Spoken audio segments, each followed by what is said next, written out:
got asked a question recently about how I go about working with Apple Log footage, because with the native camera app the file sizes are huge, and also how would I go about color grading the footage from a beginner's perspective. So in this video I'm going to go through what app I use to keep the Apple ProRes LOG file sizes to a minimum, how I go about correctly exposing Apple Log footage to then be able to easily color grade the footage so that it actually looks good.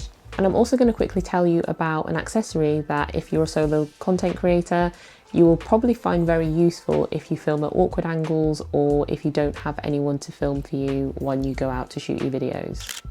So you may or may not be aware, but the file sizes that come from the iPhone when using the native camera app and shooting an Apple ProRes LOG are huge. And so in order to get around this, I actually choose to use the Moment Pro app, because it gives me the ability to still shoot an Apple ProRes LOG, but with a much smaller file size, because I can change my codec and still keep the high quality that I would normally get from a larger Apple ProRes LOG file.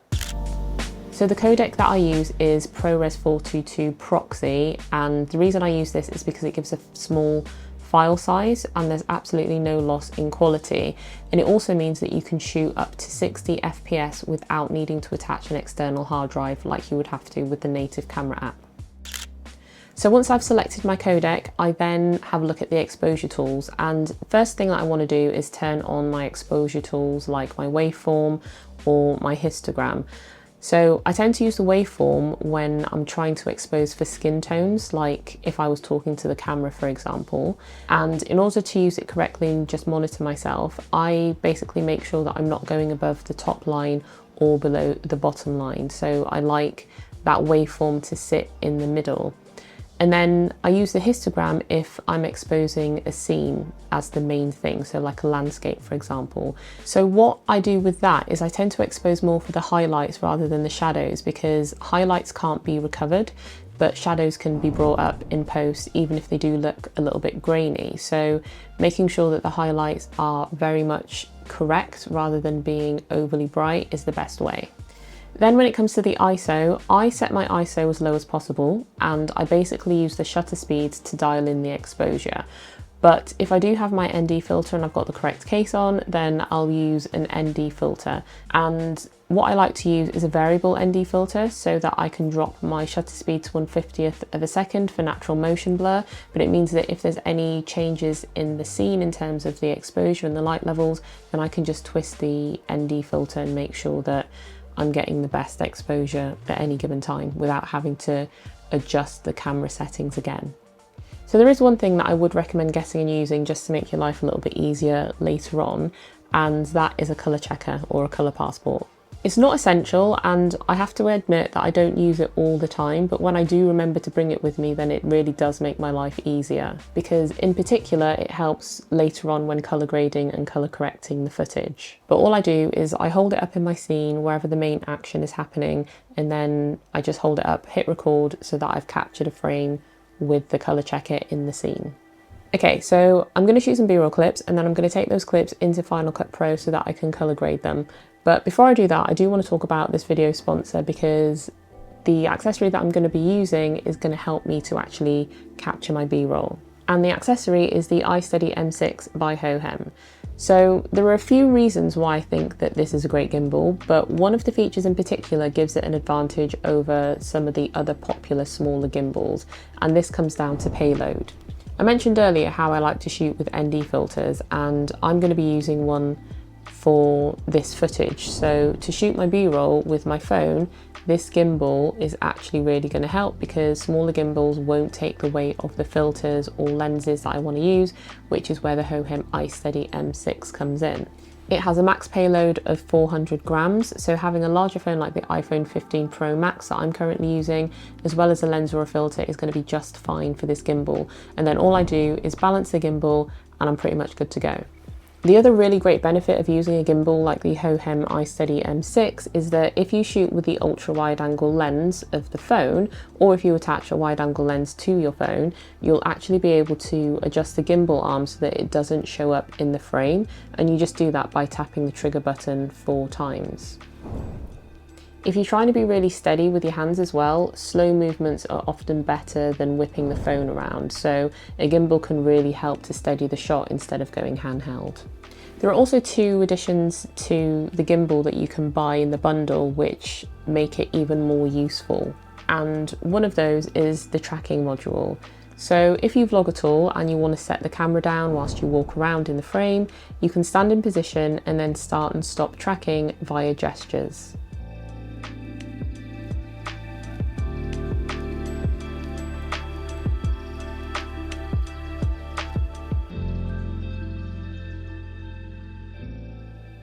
And then the second useful addition is the remote that allows you to start and stop recording.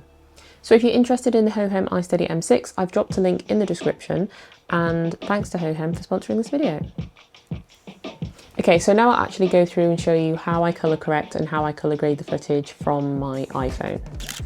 Okay, so the editor that I use is Final Cut Pro, and if you're using Final Cut Pro, then you will actually see that when you bring in your Apple ProRes LOG footage, that it would be automatically converted to a normal colour space. So this is what it would look like when you import it, and there's nothing wrong with that. You could absolutely just leave it like this, but if you actually want to colour grade your footage, then I'm going to show you the process that I used for this. So because I'm going to be using a plugin called Film Convert Nitrate, which then allows me to do the conversion within that plugin, I don't actually want this Apple ProRes LOG conversion, so I'm going to take that off just by going to the information inspector and then come down to where it says camera LUT, and instead of having Apple LOG selected, I'm going to select none, and then I'm going to select Film Convert, drag that onto there, and then open up the controls. So you can see that it's added this look to it. So if I just hide that, this was before, this is just the Apple LOG footage, and then it added Film Convert to it, and it's got this look. Obviously this isn't the final look because we're going to manipulate it and color grade it to how we want. The first thing that you have to do is select the make of the camera that you've got. So mine is the Apple iPhone 15 Pro Max, and I shot in Apple LOG. So you can see here that the image to me looks dark, and that would also be confirmed by my video scopes. So I just enabled my video scopes up here in the view panel. You can see that it's sitting close to this 0 line, so the closer to the bottom it is, the darker the image is going to be, and the closer to the 100 line to the top, the lighter it's going to be. So I just want to increase my exposure without going too close to this 100 line because I don't want my highlights to be clipped. So I'm going to bring it up, and you can see here, if I keep going, that we're getting to this point where this is the limit of the image. So we've got this solid white line here, and if we keep going up, it's not going beyond that, it's just clipping the image.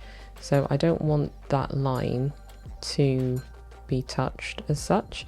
So I've taken it up as much as I can in that respect, and I'm going to start the conversion and the color grading process because this is everything that you can do in Film Convert Nitrate. You don't have to necessarily use anything separate.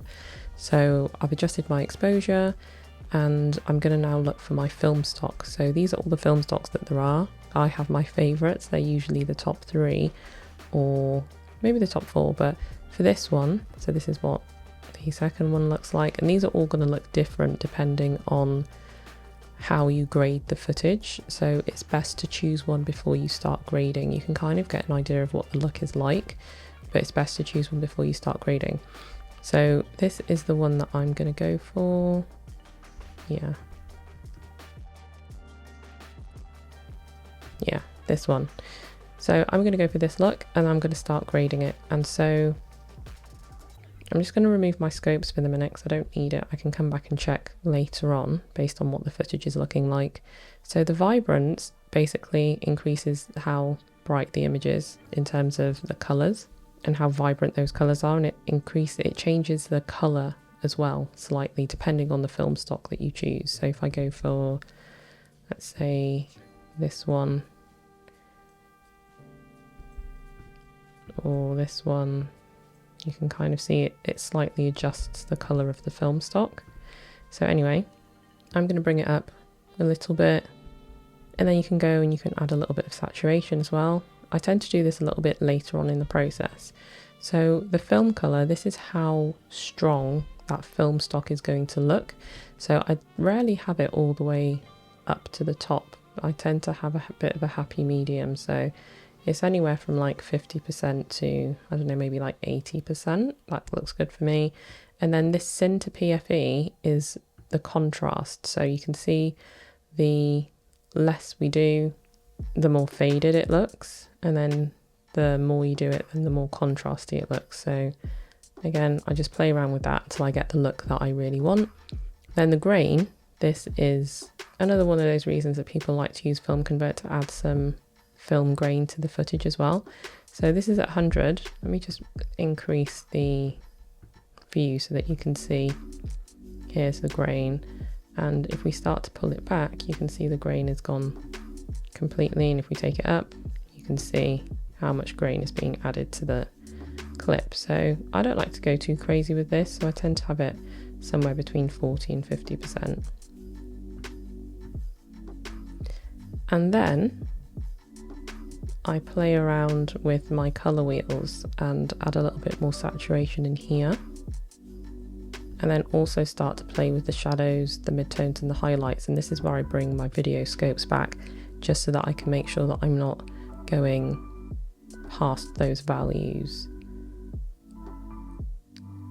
So a bit of shadow. I'm trying to keep the image in between 75 and 26, in between these two lines, so that it's quite well balanced. So it's not too bright and it's not too dark. And the other thing that I'm also going to do is just, it looks a little bit blue in the midtones, and you can kind of see from the histogram, from the waveforms as well, it's a little bit on the blue side. So I'm going to add a little bit, do the opposite, so add in a little bit of yellowy orange in the midtones, and perhaps maybe for the highlights as well.